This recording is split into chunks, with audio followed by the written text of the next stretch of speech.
नमस्कार दोस्तों, मेरा नाम है विवेक उपाध्याय और आप देख रहे हैं TBM यानी कि टॉप ब्लॉग मेनिया। दोस्तों, आज इस क्लास में हम बात करेंगे 4 इम्पॉर्टेंट टॉपिक्स के बारे में। पहला टॉपिक है how to choose domain and hosting. दूसरा टॉपिक है हमारा how many types of domains. Third topic है how many types of hosting and fourth और लास्ट टॉपिक है how to purchase domain and hosting. तो दोस्तों, ये बहुत ही इंटरेस्टिंग वीडियो होने वाला है। अगर आपने अभी तक इस चैनल को सब्सक्राइब नहीं किया है तो मैं आपसे रिक्वेस्ट करूंगा, प्लीज़ इस चैनल को सब्सक्राइब करें और इस वीडियो को लाइक करें। आप अपने फ्रेंड्स से भी ये चैनल शेयर कर सकते हैं। दोस्तों, तो how to choose domain and hosting, कैसे हम डोमेन या होस्टिंग को सेलेक्ट करते हैं, कौन कौन से पैरामीटर्स हमें देखने होंगे। तो दोस्तों, मैंने एक स्लाइड बनाया है जिसमें मैंने कुछ पैरामीटर्स लिखे हैं। सबसे पहला पैरामीटर्स है figure out your website need. दोस्तों, आप अपने वेबसाइट के रिक्वायरमेंट को फिगर आउट करो। सबसे पहले ये रिक्वायरमेंट को फिगर आउट करो जब भी आप डोमेन या होस्टिंग आप परचेज करते हो। दोस्तों, कैसे? तो सबसे पहला, लेट सपोज अगर आप ब्लॉगर हो, ब्लॉगिंग स्टार्ट करना चाहते हो तो आपको बहुत ज़्यादा स्पेस नहीं चाहिए होगा। तो दोस्तों, उस सिचुएशन में आपको छोटा सा होस्टिंग प्लान भी चलेगा आपके लिए। डेडिकेटेड होस्टिंग नहीं चाहिए, आप डेडिकेटेड होस्टिंग सर्वर नहीं चाहिए, आप शेयर्ड होस्टिंग भी चल सकता है। तो इसीलिए मैंने बोला कि सबसे पहला आपको figure out your needs, what your requirement is. Then आप वेब होस्टिंग या वेब बिल्डर जो इंक्लूड होता है, जो होस्टिंग प्रोवाइडर वेब बिल्डर के साथ इंक्लूड होस्टिंग देते हैं, वो आप अवॉइड करो, या वो आप अगर लेना चाहते हो तो ये डिपेंड करता है। दोस्तों, अगर आप कस्टम वेबसाइट बना रहे हो, आप अपने किसी सर्विसेज को या कोई कंपनी आप लॉन्च किया आपने और उसमें आपको अपने सर्विसेज प्रोडक्ट्स के बारे में दिखाना होगा, तो उस सिचुएशन में आपको कस्टम वेबसाइट बनाने होंगे। वहाँ पे बहुत सारे एलिमेंट्स आपको मैन्युअली ऐड करने होंगे, क्रिएट करने होंगे। तो उस सिचुएशन में मैं आपको रिकमेंड करूंगा कि दोस्तों, जो website builder inbuilt web hosting होता है उसको अवॉइड करो। जो आप वैसे होस्टिंग को लो जहाँ पे वेबसाइट बिल्डर होस्टिंग नहीं होता, जहाँ पे आप अपने रिक्वायरमेंट के हिसाब से होस्टिंग इंस्टॉल कर सकते हो। जहाँ पे आपका रिक्वायरमेंट हो वहाँ पे आप CMS या जो भी CMS लाइक बहुत सारे ऐसे CMS आते हैं। विक्स CMS है, वेबली है, स्क्वायरस्पेस है, शॉपिफाई है, ब्लॉगर है, ये सारे इनबिल्ड बिल्डर है, वेबसाइट बिल्डर, जहाँ पे आपका कस्टमाइजेशन बहुत ही कम हो सकता है। तो इन सब को आप अवॉइड करो, ऐसे वेब होस्टिंग लो जहाँ पे आप खुद का CMS इंस्टॉल कर सकते हो। समझे दोस्तों? और थर्ड पॉइंटर्स मैंने क्या रखा है, तो web hosting separate from website builder. ये अभी मैंने बताया कि जब आप कस्टम वेबसाइट बना रहे हो तो वहाँ पे आपको वेब होस्टिंग जो रखना है वो वेबसाइट बिल्डर से सेपरेट रखना है। आपको दोनों को एक साथ नहीं रखना है दोस्तों, जिससे कि आपको बेनिफिट होगा। आप कस्टम वेबसाइट बना सकते हो, कस्टमाइज कर सकते हो, बहुत सारी चीज़ें उसमें कर सकते हो। तो आपको और नेक्स्ट क्या देखना होगा दोस्तों, आपको अपने होस्टिंग परचेज के पहले आपको माइंड में ये रखना होगा कि जो भी आप होस्टिंग परचेज करो उसका प्राइस आप कंपेयर कर लो दूसरे होस्टिंग प्रोवाइडर से। लेट सपोज मैंने रिकमेंड किया आपको ब्लू होस्ट, तो मैं ये नहीं कहता कि आप ब्लू होस्ट ही परचेज करो। अगर उससे सस्ता और उससे अच्छा गोडैडी में आपको होस्टिंग प्रोवाइडर मिल रहा है, गोडैडी आपको होस्ट दे रहा है, तो you can go with GoDaddy. अगर उससे अच्छा आपको होस्ट गेटोर दे रहा है तो आप होस्ट गेटोर के साथ जा सकते हैं। उसी तरीके से आपको सेकंड पॉइंटर जो देखना होगा दोस्तों, वो है सपोर्ट सर्विस। ये बहुत ही इम्पॉर्टेंट है, क्योंकि अगर आपका वेबसाइट में कोई प्रॉब्लम आ जा रहा है अचानक, तो जो होस्टिंग प्रोवाइडर है उसके सपोर्ट जो करने वाले हैं, जो CCE कस्टमर के एग्जीक्यूटिव हैं, वो आपको कितना जल्दी हेल्प कर सकते हैं। तो दोस्तों, गोडैडी का सपोर्ट बहुत ही अच्छा है, ब्लू होस्ट का सपोर्ट बहुत ही अच्छा है। इन दोनों को मैं रिकमेंड करूंगा कि आप अगर होस्टिंग लोगे तो गोडैडी या ब्लू होस्ट को आप परचेज करो। ईजी ऑफ सेटअप, तो ईज ऑफ सेटअप में आपको क्या ध्यान में रखना होगा, आपका जो होस्टिंग है वो ज़्यादा टेक्निकली वास्ट नहीं होना चाहिए, क्योंकि दोस्तों मैं अगर आप इस वीडियो को देख रहे हो तो आप ब्लॉगर हो, प्रोबेबली आपको उतना ज़्यादा टेक्निकल नॉलेज हो भी सकता है, नहीं भी हो सकता है। तो मैं ये रिकमेंड करूँगा कि वैसा आप सेटअप लो जहाँ पे आपको टेक्निकली ज़्यादा चेंजेस ना करना हो और सेटिंग्स वगैरह का ईजिली आप मैनेज कर सको। और लास्ट आपको क्या देखना होगा दोस्तों, इसके टर्म्स एंड कंडीशंस, पॉलिसीज इसके देखने होंगे, जो कि इम्पॉर्टेंट है, बहुत ही इम्पॉर्टेंट है। क्योंकि जब आप कोई वेबसाइट बना लिया आपने और बनाने के बाद नेक्स्ट ईयर लेट सपोज आपको दूसरे सर्वर पे, मतलब डेडिकेटेड सर्वर से लेके आपको वीपीएस सर्वर पे जाना है, वर्चुअल प्राइवेट सर्वर पे जाना है, या वीपीएन सर्वर पे नेटवर्क पे जाना है, वर्चुअल प्राइवेट नेटवर्क पे जाना है, या फिर कहीं और आपको डेडिकेटेड होस्टिंग पे जाना है, जो आपने शेयर्ड होस्टिंग को हटा के डेडिकेटेड होस्टिंग पे जाना है। तो इन सारे जगहों पे जाने के लिए आपको सबसे पहला इनका जो एग्जिस्टिंग प्लान है उसको कैंसिल करना होगा दोस्तों। तो बहुत बार क्या होता है कि जब आप उस एग्जिस्टिंग प्लान को कैंसिल करने जाते हो तो दोस्तों बहुत सारे होस्टिंग प्रोवाइडर्स जो हैं उस प्लान को कैंसिल करने के लिए पैसे मांगते हैं।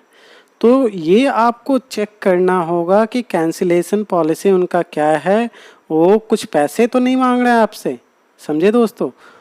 तो होस्टिंग के लिए सबसे जो इम्पोर्टेंट चीज़ें जो मैंने बताई आपको, कि आपको आपका वेबसाइट रिक्वायरमेंट देखना है, उसके साथ साथ आप जो वेबसाइट बिल्डर इनबिल्ड बिल्डर है या नहीं वो देखना है।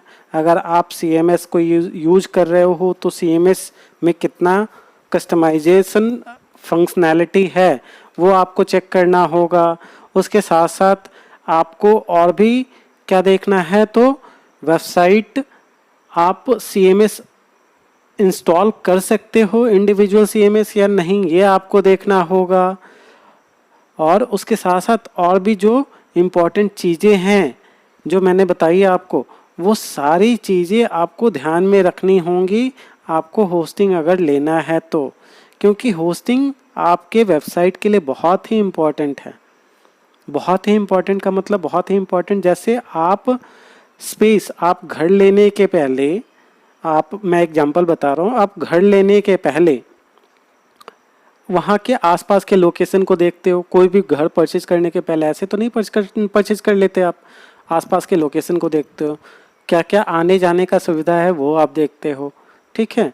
आसपास में स्कूल है, कॉलेजेस है, हॉस्पिटल्स है या नहीं है, वो सारी चीज़ें देखते हो।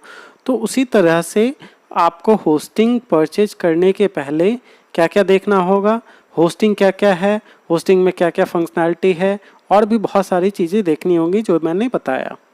अब आपको ये मैं दिखाऊंगा कि डोमेन कैसे सेलेक्ट करते हैं। तो सबसे पहला आपको दोस्तों, डोमेन इट मीन्स आपका बिजनेस का नाम, डोमेन आपका फर्स्ट इम्प्रेशन होता है। डोमेन क्या है, फर्स्ट इम्प्रेशन है।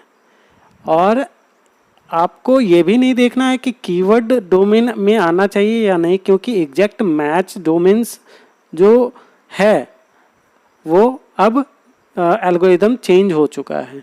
तो कीवर्ड आए ना आए कोई फ़र्क नहीं पड़ता आपको डोमेन में, ठीक है दोस्तों। और उसके साथ साथ आपको डोमेन में और भी क्या चीज़ें आनी चाहिए, तो डोमेन डिफाइन करता है आपका ब्रांड को, मतलब आपका ब्रांड विजिबिलिटी आपका है तो वो डोमेन से ही डिफाइन होता है। इसीलिए डोमेन आपको TLD टॉप लेवल डोमेन होना चाहिए। और .com, .org, .net ये सारे कुछ most popular top level domains extensions हैं, तो इससे यूज होने वाला डोमेन्स आप लो। सॉर्टर होना चाहिए, इजी से टू टाइप होना चाहिए, इजी प्रोनाउंसिएशन होना चाहिए, और भी बहुत सारे फंक्शनैलिटीज़ हैं। हाइपन नहीं होना चाहिए डोमेन्स में।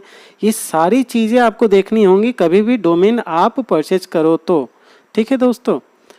आपको ये भी, अगर आप डोमेन नेम जनरेटर्स आता है जहाँ से आप डोमेन को परचेज करने के पहले आपको आइडिया मिल जाए कि कैसे आपको डोमेन परचेज करना है, कैसे, मतलब आपको कुछ कीवर्ड्स आपको पता है आपके बिजनेस के बारे में, बट आपको ये नहीं पता कि उस कीवर्ड्स के अकॉर्डिंग कौन सा डोमेन अवेलेबल है, कौन सा डोमेन अवेलेबल नहीं है, ठीक है दोस्तों।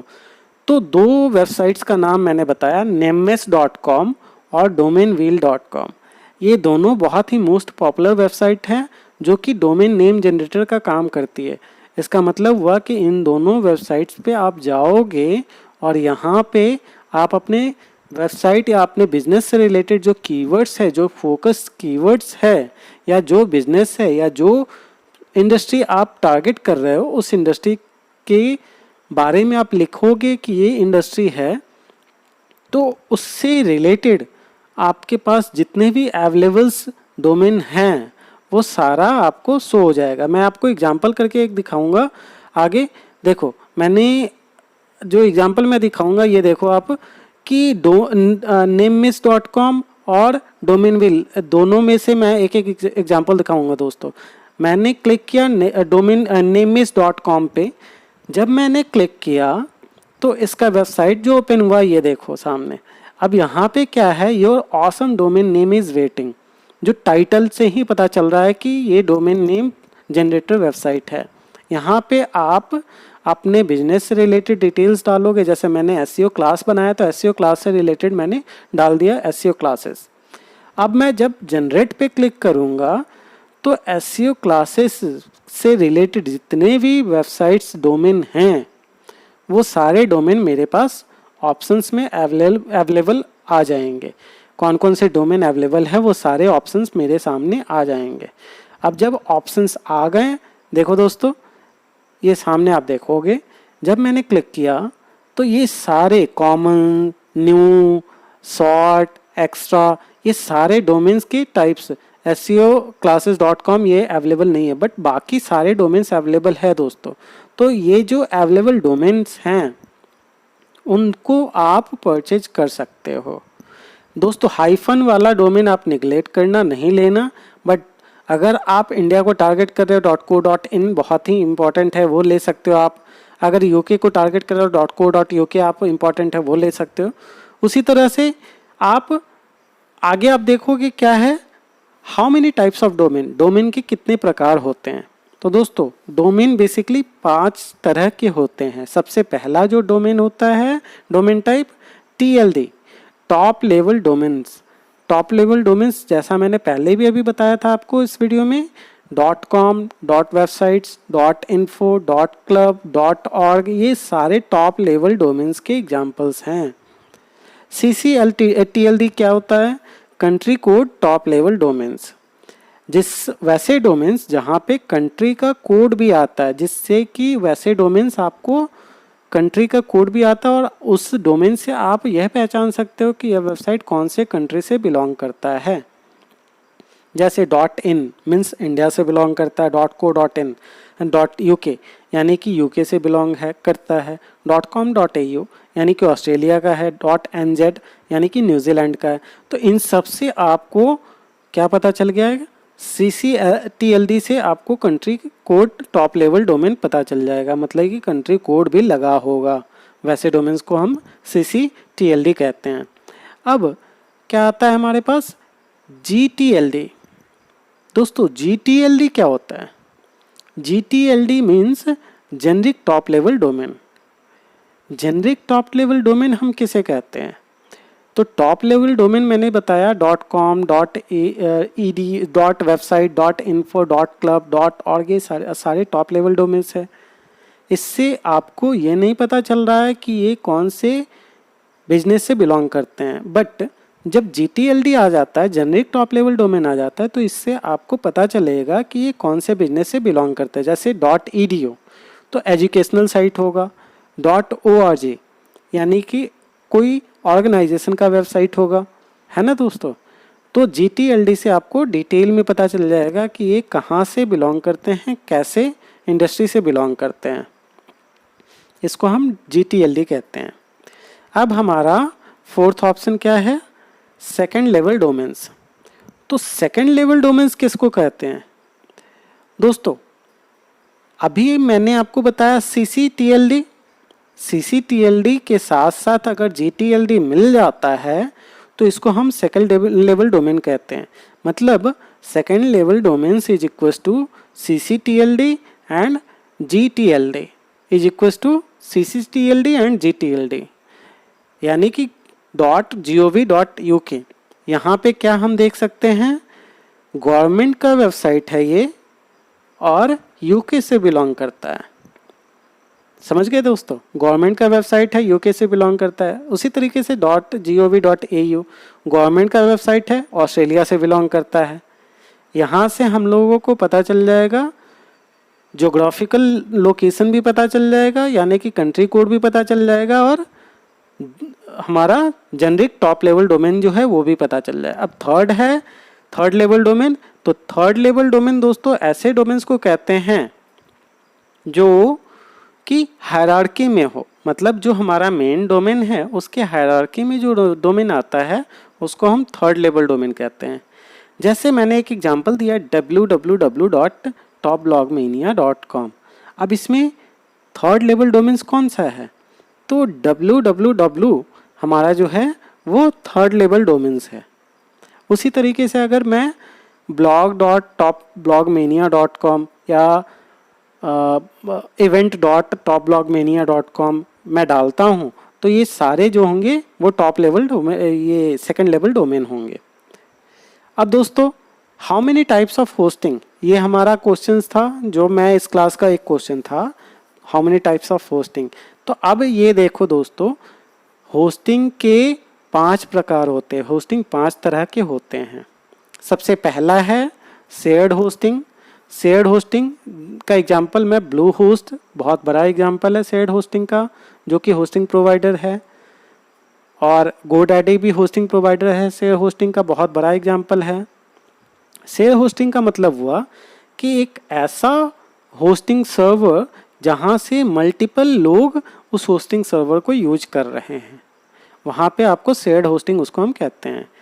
Virtual private server hosting, VPS server hosting, VPS hosting, ये क्या होता है, इसके नाम से ही आपको पता चल रहा है कि वर्चुअल प्राइवेट सर्वर है वो, ये आपके लिए सिर्फ स्पेसिफिकली वो सर्वर तैयार किया गया है जो कि आपके रिक्वायरमेंट के हिसाब से तैयार किया गया है, तो वहाँ हम इसको VPS कहते हैं।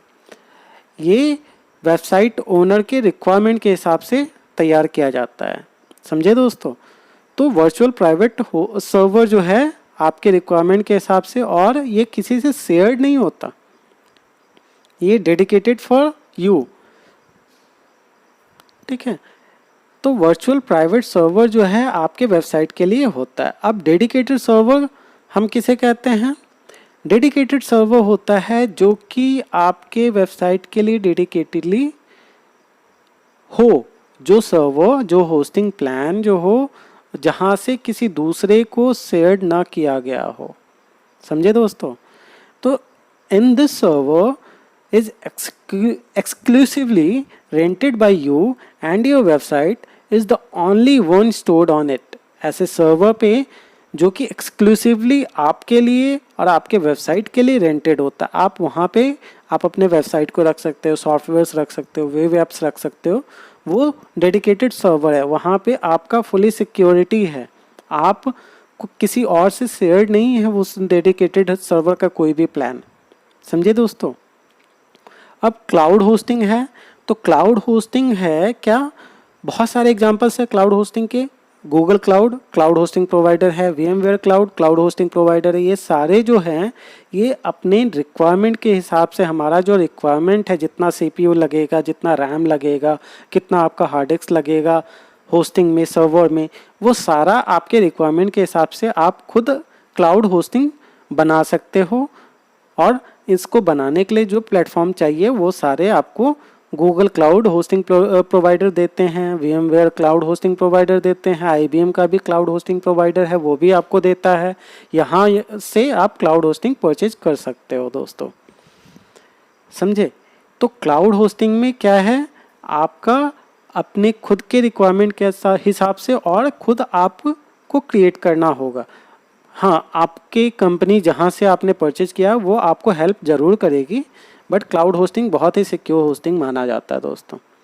अब आता है हमारे पास लास्ट मैनेज होस्टिंग।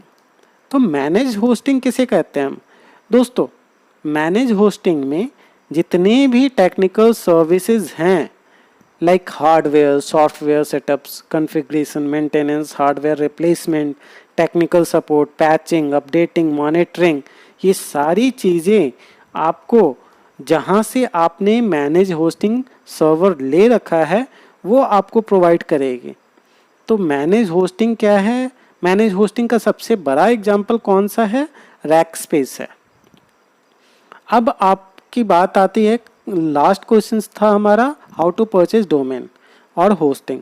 दोस्तों मैं इस वीडियो में नीचे डिस्क्रिप्शन में आपको डाल भी दूंगा लिंक, वहाँ से जाके आपको क्या करना है, साइन अप करना है, क्रिएट एन अकाउंट करना है। वहाँ पे आपने डोमेन जो है वो डोमेन आप सर्च करोगे और उस डोमेन को आप ऐड टू कार्ट करोगे। तो परचेज ऐड टू कार्ट करने के बाद आपको पेमेंट डिटेल डालना होगा और वहाँ से आप परचेज कर सकते हो। मैं एक एग्जांपल दिखा रहा हूँ, आप देखोगे इस वेबसाइट पे जाओगे, होस्टिंग मतलब ब्लू होस्ट के वेबसाइट पे, और वहाँ पे जाने के बाद आपको साइन अप करना है, जो भी प्लान आपको लेना है उस प्लान से। ठीक है दोस्तों, तो मैंने क्या किया, साइन अप पे क्लिक किया।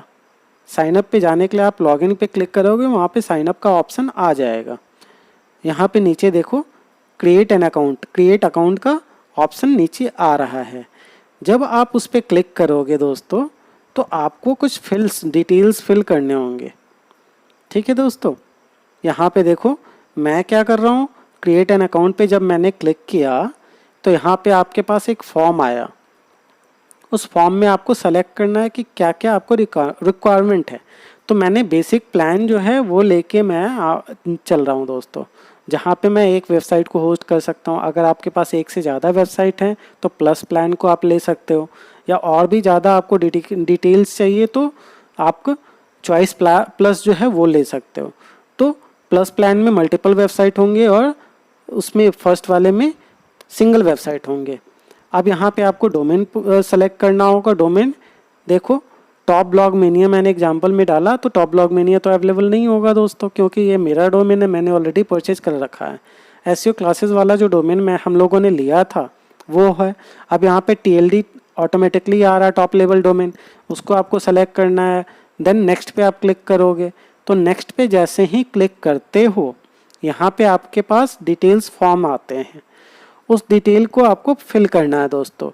तो आपको first name, last name, business name, अगर आपका कोई बिजनेस नहीं है, आप ब्लॉगर हो यानी कि आप एक बिजनेस स्टार्ट कर रहे हो, जस्ट आप स्टार्ट कर रहे हो, तो आप यहाँ पे बिजनेस नेम में कुछ मत डालना दोस्तों। या फिर आपको पता है कि आप कौन सा डोमेन परचेज करने वाले हो और आप उस डोमेन नेम से ही आगे जाके बिजनेस आप स्टार्ट करोगे, तो उस डोमेन नेम को एज ए बिजनेस नेम डाल सकते हो दोस्तों। ठीक है, यहाँ पे कंट्री डालना है आपको, कौन से कंट्री से बिलोंग करते हो। मैं इंडिया से बिलोंग करता हूँ तो मैंने इंडिया सेलेक्ट कर लिया। यहाँ पे आपको स्ट्रीट डालना है, यानी कि एग्जैक्ट एड्रेस डालना है दोस्तों, कौन से एड्रेस से आप बिलोंग करते हो, क्या क्या आपका डिटेल्स है, वो सारे डिटेल्स आप डालोगे। और नीचे आप आओगे तो यहाँ पे आपको प्लान सेलेक्ट करना होगा। जो आपने स्टार्टिंग में सेलेक्ट किया था वो ऑटोमेटिकली सेलेक्टेड है, और यहाँ पे ईयरली प्लान है वो। जब आप ईयरली प्लान पे जाओगे और यहाँ पे पेमेंट डिटेल आपको डालना होगा। तो जब पेमेंट डिटेल डाल दिया आपने, यानी कि आपका डोमेन और होस्टिंग दोनों ही बुक हो गया दोस्तों, समझे। यहाँ पे उसके बाद आपको कुछ नहीं करना है। तो स्टार्टिंग से ही आपको क्या करना है, वेबसाइट डिटेल डालना है, then domain detail, hosting detail वगैरह सारा आपके पास ऑटोमेटिकली आ जाएगा, आपको कोई प्रॉब्लम नहीं होगा दोस्तों, समझे। यहाँ होस्टिंग करने के बाद आपको फिर क्या करना होगा, CMS इंस्टॉल करना होगा। वर्डप्रेस कैसे इंस्टॉल किया जाता है मैंने आपको बताया था, एक वीडियो मैंने बनाया है, आई आइकन पे आप क्लिक करोगे, वहाँ से आपको मिल जाएगा।